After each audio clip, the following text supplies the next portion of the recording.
Hello and welcome to Live at Epiphan. It's Thursday and I'm here in the Epiphan studio. Joining me today is Nick Milani. Nick, welcome to the show. Thanks, Dan, for having me. Great to see you, bud. Yeah, great to see you too. It's the end of the year, and as we always do, one of our fun episodes at the end of the year, we kind of look back at some predictions that we got maybe right or wrong, and we look to 2023 and come up with some interesting predictions that we see for the live streaming video technology industry. So maybe just to kind of rewind the tape back to last year, I think it was you, Nick, who was sitting here with George Herbert spitting out some knowledge for 2022. Well, I don't know if it was knowledge, but we were spitting, that's for sure. And it's difficult to predict trends in advance. It would be nice if we all had a crystal ball, but sometimes we kind of just take our gut instincts on what to expect in the coming year. And I think there were some things that you guys got right and wrong here. Right off the top, the first prediction that I think George Herbert makes every year is the death of RTMP. I don't know if we could say that that happened, but there were some things that we did predict, like the rise of H.265. Yeah, it certainly was. I mean, the HEVC thing has been a big impact in the marketplace. But I think it's wishful thinking on RTMP. Every year he hopes that it'll finally go away and get rid of that god awful latency. I mean, it hasn't been updated in like 2 decades at this point, right? But there's always that theory that technology never goes away, hence why fax machines still exist. So I think it's here, unfortunately, to stay. There's just too much centered on it, but we'll continue to see growth in new areas. Yeah, I think there's another trend to watch for maybe coming out of the previous year is the rise of AV1 as well. So we'll be keeping our eye on that. But, similar to H.265, it's promising, higher quality at a lower bit rate. And, looking at some of the big names that are starting to standardize around that, whether it's Netflix or YouTube or Twitch, a lot of the big CDNs are starting to adopt AV1. So, yeah, just something to keep our eye on for this year. I know there's some different predictions. We've been saying AV1 for many years, and it hasn't really happened as quickly as H.265. But who knows? Well, I think the inertia of Any the other industry is a thoughts? power. Yeah, the inertia of the industry is a powerful thing, right? So it's going to take time, and then we should all just temper our expectations for wide adoption on all of them. But we'll stay in front of it, right? That's the key. Now, as always, there's some predictions that we kind of, I don't know, we must have a way of, you know, using a time machine to find these because we were extremely correct about some of the acquisitions that we expected in 2022. With the transition to more cloud-based solutions, we expected some of the big players to simply acquire cloud-based tools. One of the ones that I think we were pretty close with was the Figma acquisition by Adobe. So that's just something else that, we can pat ourselves on the back for. But sometimes we kind of get things half right. And, one that I thought we could revisit from last year is Meta. We expected Metaverse to explode, and maybe we saw a little bit of that. Did you follow this trend at all, Nick? What did you see? Yeah, it's fascinating to watch even just recent announcements around some of the implosion internally within Facebook, right? The defunding, the layoffs, core executives leaving. Folks seem to still feel very committed to the long-term vision of what this means, but I think they're going in all backwards. They're leading in with from an advertising front, not from an experience front, and it's causing a lot of headwinds. So I have a mixed feeling about this thing. Yeah, I mean, it would be a great walled garden that Facebook could own if they can own the lens in front of your eye. That might be a nice space to play. But again, when you build a walled garden, it's hard to get, some synergy across other industry partners. And so, yeah, I think the jury's still out on this one. So, yeah, maybe we'll see more traction for Metaverse in 2023. Now, we do have that pretty awesome video where Marta and I explored working in the metaverse for an entire day. So that was a lot of fun, and I think it's been a very popular video on YouTube. So if you do want to kind of dip in and see what the metaverse is all about from like a professional standpoint, we were actually pretty impressed with the experience here of having like an in-person feeling meeting in a virtual space. Have you tried this at all, Nick? I haven't Have you played ever around with slipped it. into VR? Yeah, I'll tell you, I'm terrified of them to be honest with you, and I have a lot of paranoia around Facebook being able to eye track and follow me and get into my brain. So I say steer clear of it. But I think there are promises there in the future, and I think this is part of the resistance. Is there's some distrust, there's some things for us to overcome, and data privacy and security, those sort of things. But the show you're referencing is incredible. Everybody should watch it. It gives a really clear sense of what it means to actually work in the metaverse, not just these kind of gimmicky ideas. I thought you two did a great job kind of exploring it, and it still holds water. Well, thanks for that. And hopefully we can nail some predictions for heading into next year the same way we did last time around. So let's kick things off. I have a prediction. This may not seem like too surprising in any way, but my big prediction for 2023 is that we're going to continue to see the rise of cloud services changing the role of hardware when it comes to video production. So, for example, seeing more ways to subscribe to video-based services. We've seen things like Frame.io being like a very obvious example with their camera to cloud and things like that. Nic, I know this is something that you're following. Do you expect and how do you see the role of video hardware changing now that we have the power of the cloud supporting it? Yeah, I gotta tell you, if George has been holding on to RTMP death for 10 years, I've been holding on cloud subscriptions for 10 years. Like it's about damn time, right? I feel like we've been talking about this for a decade, and it is an obvious choice for all industries and for all people. But the how long it's taken us all to get there is just fascinating to me. But I'll continue to put chips in there. I want to see it every year. I think it has real impacts, and the impact, by the way, is not necessarily functionality. It's the way people get work done. It's the workflow, and that provides scale, and that provides people with these abilities to do things they weren't able to do in the past. And Frame.io is a great example of that. It changes the way humans work, and when we do that, I think there's a huge impact. So I think these software offerings are maturing, and we'll see broader impact on it. Yeah. Just to add some color to that, well, it looks like we got a minute left to talk about this. So, one of the hardware devices I think is really interesting example is the Stream Deck. Hmm. At its core, it may seem very simple. It's a small pad with, a set of buttons. How much different is that from a keyboard? But really, what makes the Stream Deck so great is its interoperability, its open architecture. It kind of just works with everything, and you can really increase your productivity by taking this simple piece of hardware and backing it up with some cloud software. Yeah, and I think that's the key, right? It's about driving that productivity, those efficiencies for people, and being respectful of people's times and their ability to kind of navigate their day. In some ways, technology is becoming more empathetic, which is kind of a strange word to use, but that's really what it is. And we see that also in Microsoft talking about cloud to PC and the relationship between Azure and the devices. We see it at Epiphan and how we're thinking about the edge and cloud and things working smarter and offloading some of the processing from the edge. So that innovation is really catching up to the promises of the past. So I think that's where we're excited. So that's a trend we'll keep our eye on. Nic, I want to kick it to you for our second prediction for 2023. What do you have coming? Well, I think as we continue to think about processing in the cloud and the infinite kind of capabilities there, we've heard a lot of buzz this year around AI, some negative, some positive. But I think we're specifically we'll see this trend start to heat up in the new year is around services and support. And that's where probably AI has the greatest impact on business. If you look at examples like TalkDesk, and the ability for AI chatbots like Drift and Natomi. That helps to offload some of the trivial support and better direct people to the right people that they need inside of an organization so that we can get the answers we want quickly and efficiently. Obviously, there's been some tools built in the visual space around Midjourney and Dolly. And even a recent one announced around Adobe about improving kind of the audio quality in podcasts. So we'll continue to see a proliferation of these tools, and I think again the ones that actually impact us are the ones that are going to have the biggest impact in 2023. But there's certainly a lot happening in that area. I think it's going to be interesting to see how some of these AI tools land with the public.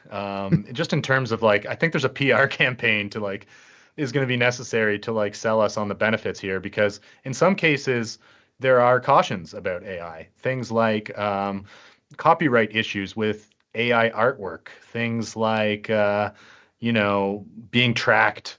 No one wants to be tracked. And We've got deeper issues as there, much Dan. as I mean, we yeah. have no data privacy on the most basic, fundamental aspects of navigating the web and our information, let alone how it applies to AI. And unfortunately, I think that's an area where I don't predict anything positive happening, and it is a real fear for everyone involved. It's just unfortunate.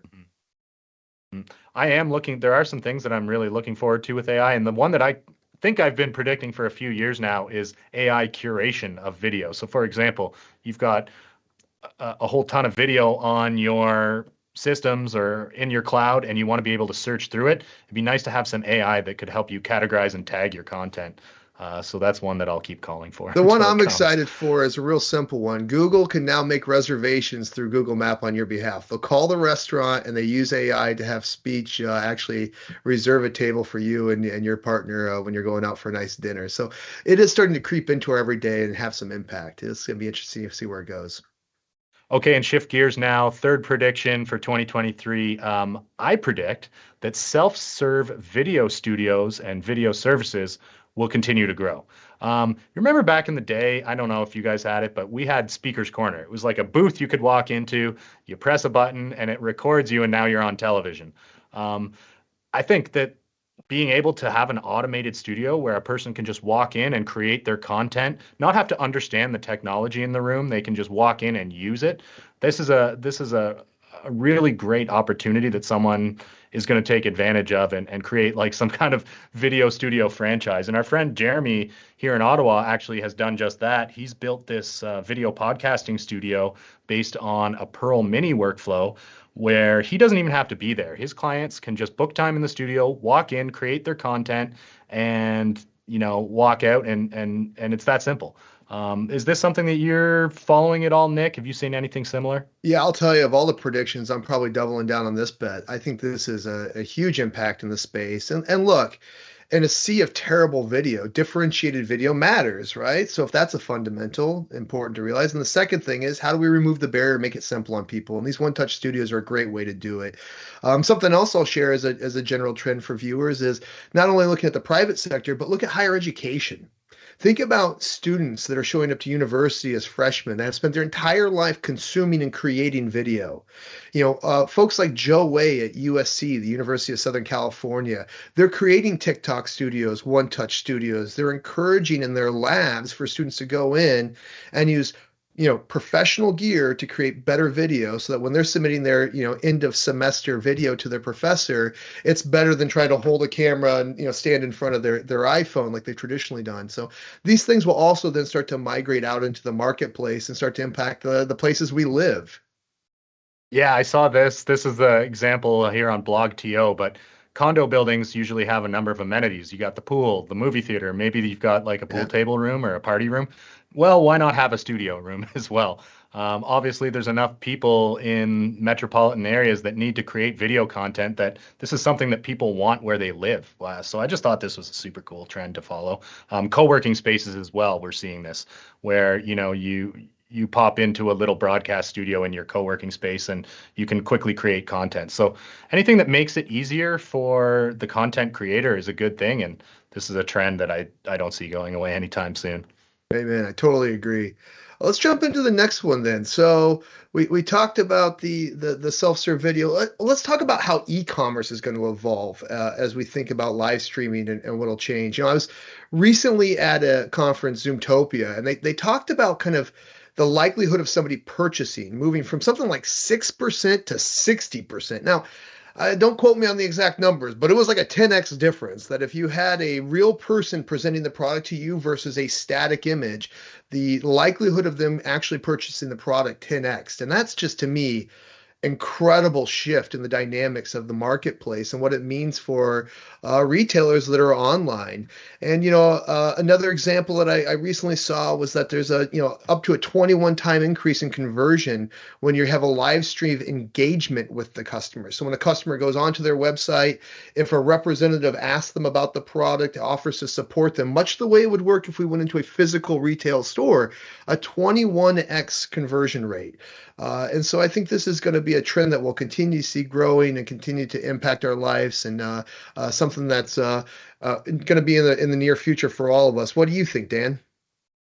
Well, the Marta's got some B-roll on here right now. This is our friend Jeffrey Powers from Geekazine, and he's been doing a lot of this Amazon presenting. It's almost like the shopping channel or QSC, right? Like it really makes What's sense because old is new, there's a right? What's old is new.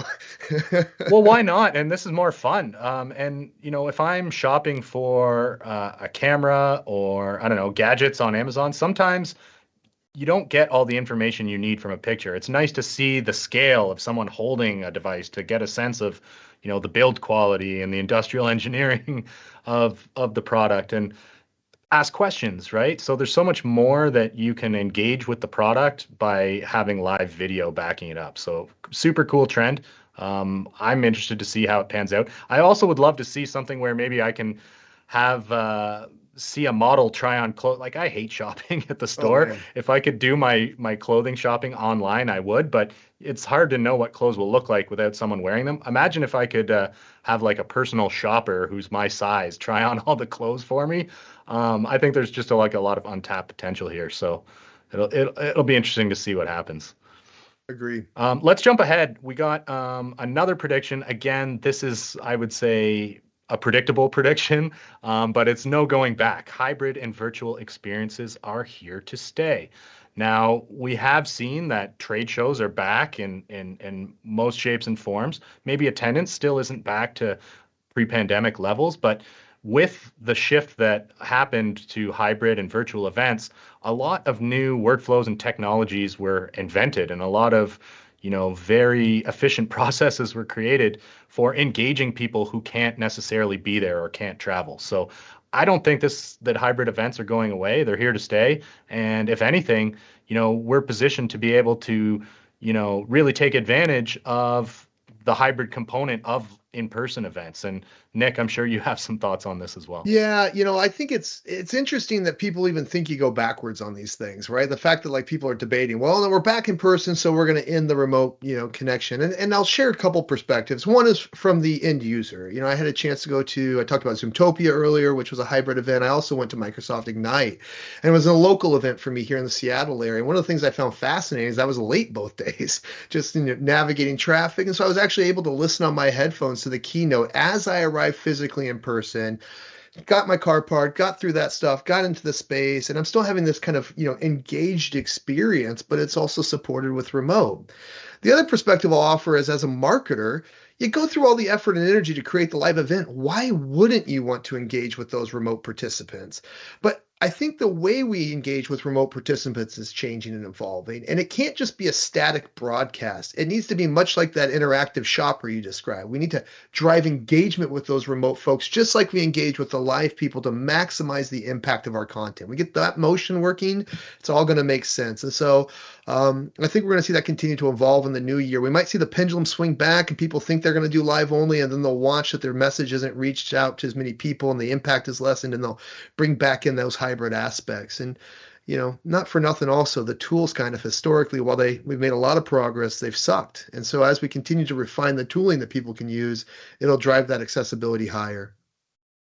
I want to give a shout out to Epiphan Connect just quickly because that is a tool that's helping us not only produce this show, but is helping a lot of organizations to create hybrid events more seamlessly.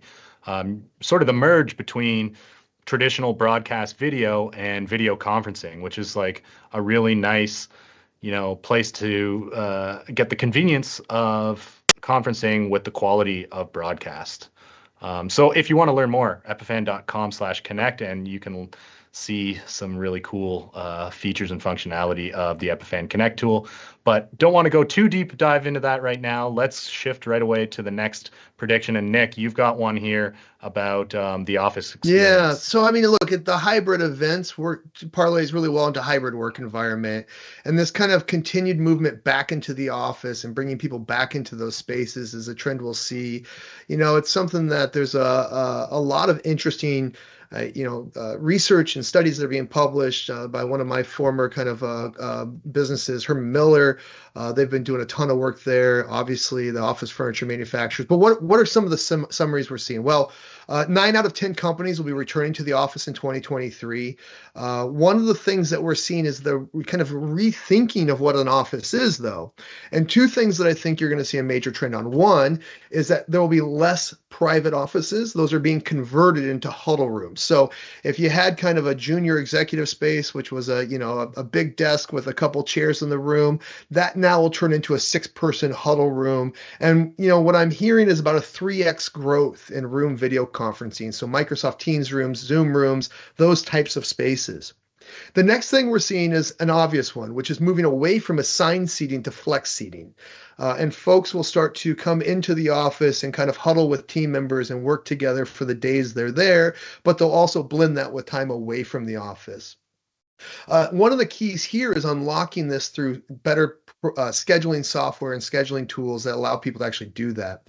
Another thing that's really critical and something that came out at Microsoft Ignite was this idea of, I think the second point they made was that people seek community, and an office is where you create community. But in order to make the office represent the community, we need to make it more desirable. We need to enrich the space and bring people in. So these are some of those trends that we're seeing. And the other thing I'll just share from Microsoft that I found fascinating in the area is they talked about this concept of productivity paranoia. And their research showed that employees were just as productive in their home office as they were in their work office. So we should drop the concept that being in the office is a productivity tool. We should think of it as driving that engagement, working with people, having that kind of that rich community that's so important for the culture of an organization. Well, I'm sold on that, Nick. And, it's been nice kind of adapting to the hybrid office here at Epiphan. One of the challenges I found, though, is just being able to move from your desk at the office to your desk at home seamlessly back and forth on a week-to-week basis. The good news is that with some of the cloud tools, it's like your experience of actually getting work done is very easy to transfer from your home office to your desk at the company's office. Because many of the tools now running in a web browser with Epiphan, being able to like manage my Epiphan devices and projects in the cloud means that quite simply whatever I'm working on when I'm at home is ready and waiting for me when I get to the physical office. So I think that there's a lot of promise of being able to sort of get the best of both worlds and have the in-person experience and also get some of the productivity benefits of that home office environment as well. So yeah, it'd be interesting to see what happens. Well, we'll see what we're right about and what we're wrong about in a year. We can kind of mock each other around it. Yeah, totally. I mean, we always get things, we usually get a couple things right and a couple things wrong. So we'll check in again a year from now and RTMP will still be around. I think, yeah, George Herbert will be sadly disappointed. I do want to give, just because this is the last show of 2022, I do want to give a big shout out to the team behind the scenes. Not all of them are here today, but we do have a couple very special team members who deserve some recognition on producing this show on a bi-weekly basis. And that's our colleagues Adam Palmer and Marta Chinova. Wave, say hello. And this is also a cool opportunity to sort of see a little bit of a peek behind the curtain of how we're producing this show. This is just a Microsoft Teams call. That's really all it is. It's as simple as that. All the browser tabs you saw on the show today were just a screen share from Marta. So thank you for queuing those up. And really all Adam's doing as the producer is extracting us out of this Teams call and putting us in the beautiful layout with the 3-up you see right now. So it's a pretty solid workflow for us, especially when we're coming and going in different locations. We could have joined from our mobile phones today if we needed to, Nick, but I just think it's so cool that we're able to do this. And a big reason why is because we got Marta queuing up the content and keeping us on track in terms of the content of the show, and Adam making it all happen with the Epiphan workflow. So thank you both. Yeah, thank you. And for everybody out there, like as you're exploring these new workflows about how you can kind of engage employees around the globe, how you can leverage resources wherever they might be and meet them where they are. That's that empathy that technology can present for people. Reach out to Epiphan. We're here to help. We're excited to engage, and we'll help define the future together.